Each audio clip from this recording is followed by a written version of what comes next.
the day that I get to $99,999.99 trifling cents owed, I'm gonna have a mini party.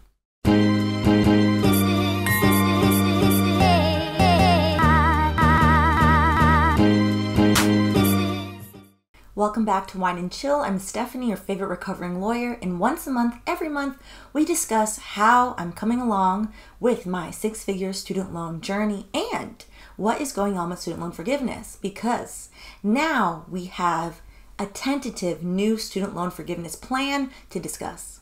Our agenda is going to be what I paid in October. So if you're new here, all of these student loan updates, which have been running on this channel for almost 3 years, wow, are retroactive. So it's always going to be the month before.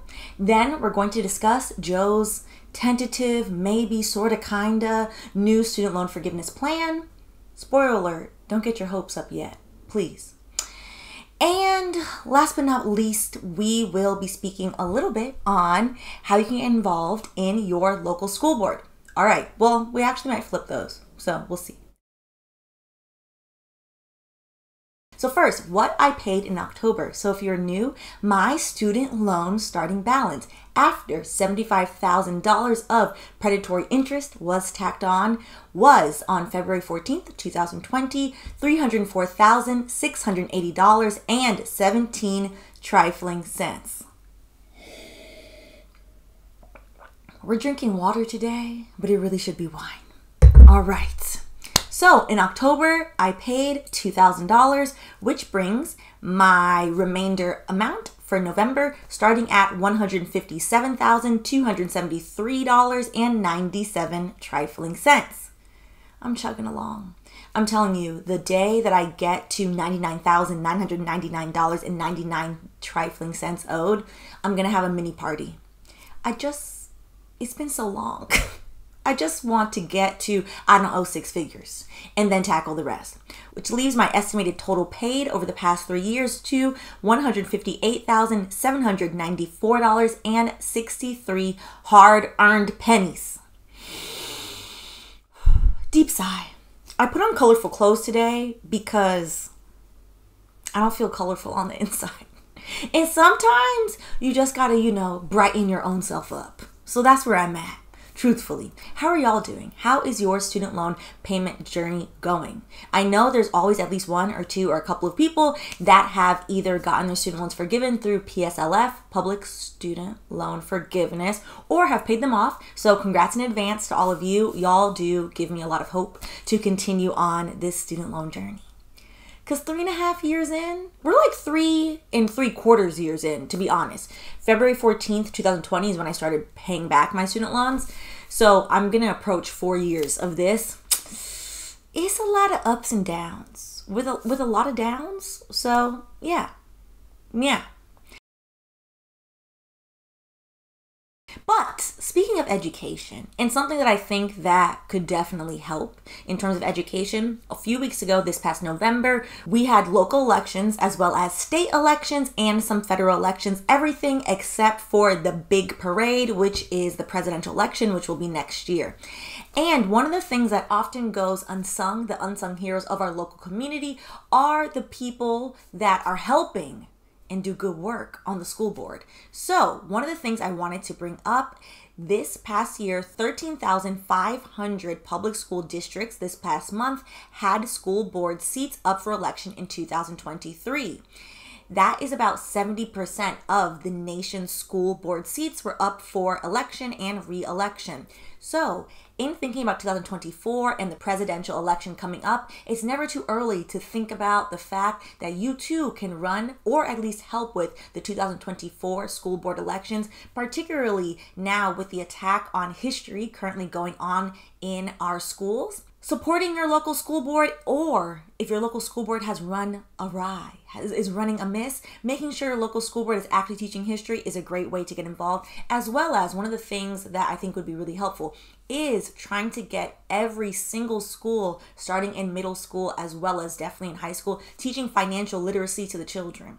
Particularly teaching the kids how accepting at 18 years old a student loan with an interest rate of 7.21% will spiral by the time, you're old enough to understand what you signed on to. So if you are active or have kids or just love kids, or you know what, just care about your school district and the future generation of the children, I highly recommend making a plan from now on how to get involved with your local school board, either this year because winter break is upon us soon, and or getting involved early next year, because the kids deserve it. The reading levels statistics are coming in due to the panorama are not what they used to be. The media literacy across all age groups is not great. So we're all going to have to pitch in and help with that. With that being said, a few of y'all asked me to provide an update on the new student loan forgiveness plan. The problem is, and it still remains, is the new student loan forgiveness plan is a bit vague. And me saying it's a bit vague is being nice. It's still being written. Wait a damn minute. Wait a damn. So I would say the word for the plan is vague. Essentially, since the original student loan forgiveness plan was struck down by the Supreme Court a few months ago, Joseph and his Department of Education are now going through the rule-making process. So during rulemaking, they have open sessions, which the public is allowed to comment on, as well as various other organizations. And through that, then they propose the legislation. So things to note, this is a very lengthy process. We're currently in review. The second session was held a few weeks ago in early November. If anything is to pass and be implemented, it is likely not going to be implemented until 2025. Likely summer of 2025. I say that for everyone to keep in mind. I know it's rough. As somebody who's been on this student loan journey now for almost 4 years, the best way to get out of the debt is to make a plan yourself. Because if we wait around on Joe and Co., yeah, we see where that has gotten us. I'm not a rich bitch. I'm very poor. The third session is going to take place sometime in December.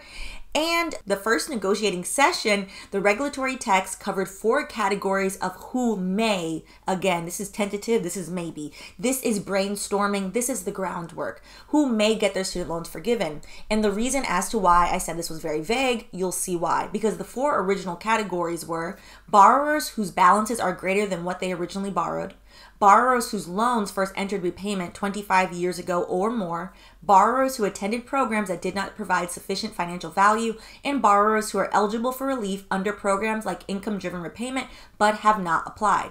So this tentative student loan forgiveness is separate from the SAVE plan, which we have talked about numerous times. The SAVE plan will go into effect this summer, 2024. Well, next summer, 2024. I believe it's June. It's June or July. Now, with this proposed set of forgiveness, there are no set amounts of how much money they are proposing to forgive people of. Also, borrowers whose balances are greater than what they originally borrowed would be the majority of people. Because if you have interest, the interest is tacking on daily, except for Gen Z, as well as millennials and anybody that really went back to school starting 2020 through 2023. If you had federal loans, your interest was paused that entire time, so your balance may not be higher than what you originally borrowed. Everyone else, most of us, our balances are significantly higher. Now, my question would be, is this the balance in the aggregate, the total sum, or the balance of the original amount borrowed? Because that's 2 different things. So again, because these are rulemaking sessions, it's all very vague. So there is nothing concrete to say, hey, hold out for this. This is coming. Nobody knows. Nobody knows. Also, a 5th category of hardship is being discussed as well. And hardship loosely would be categorized as those experience hardship that is not otherwise addressed by the existing student loan system. The department has not provided regulatory text addressing this group because additional discussion is needed to define the problem and identify possible solutions. Ciao. Additional discussion is needed to identify the problem, even though we have been discussing this for many, many years. Why didn't I go and buy the wine? Why? The water is not... As you can see, our taxpayer money is getting put to good use. I mean that with full sarcasm, if you're new. Deep, deep in my spirit. Full irritated sarcasm. So yes, that's where that's at. We'll see when they get through the December session if they'll actually put out some text that has, hey, these are the people who would qualify. This is the amount that would qualify. These are the dates. They're currently, y'all see on the news. I mean, if you watch trusted news sources such as Democracy Now!, you see where our taxpayer money is going, unfortunately. And on that, how are y'all doing? How are y'all feeling? How have you been getting through the past month? How's paying off your student loans going? All of repayment, student loan forbearance ended in September and repayment officially started in October. So how'd the first payment go? I hope everyone made their payment. The SAVE plan does have that on-ramp period currently that if you miss your payment, according to the Department of Education, the credit bureau will not be contacted, which is good. However, the interest is still rolling.